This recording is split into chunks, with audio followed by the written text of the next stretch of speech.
3 আসনের বিএনপি মনোনীত ধানের শীষের প্রার্থী চৌধুরী নাইবা ইউসুফের নির্বাচনী প্রচারণা আনুষ্ঠানিকভাবে শুরু করেছে। বিস্তারিত থাকছে মোহাম্মদ টোকন শেখের প্রতিবেদনে।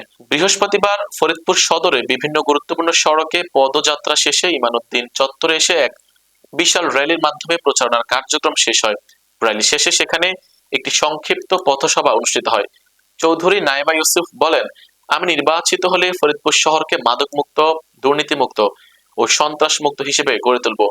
সাধারণ মানুষের অধিকার ও উন্নয়নের জন্য আমি সর্বোচ্চ চেষ্টা করব। এই সময় ফরিদপুর জেলা বিএনপির বিভিন্ন পর্যায়ের নেতৃবৃন্দ, অঙ্গ ও সহযোগী সংগঠনের নেতাকর্মী সহ বিপুল সংখ্যক সমর্থক উপস্থিত ছিলেন।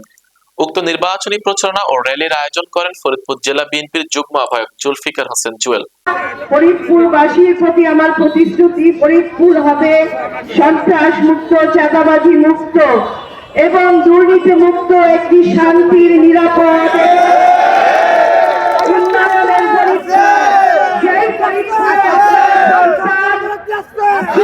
পরিবেশে শিক্ষা গ্রহণ করতে পারে। শিক্ষা গ্রহণের পরে শিক্ষিত সন্তান চাকরি পাবে, শিক্ষিত সন্তান কাজ করবে, পরিবারের সচ্ছলতা ফিরে আসবে। এই মাদক মুক্ত ফরিদপুর আমি গড়ব। আপনার পরিবার পরিজন সকলে মিলে আপনারা শান্তি মতো যেখানে থাকতে পারবেন।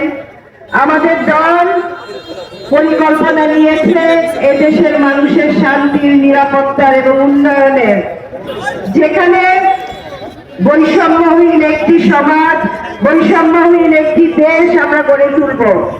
আমরা মেগা প্রজেক্ট করে মেগা দুর্নীতির কোনো সুযোগ দেওয়া হবে না আমাদের দলের।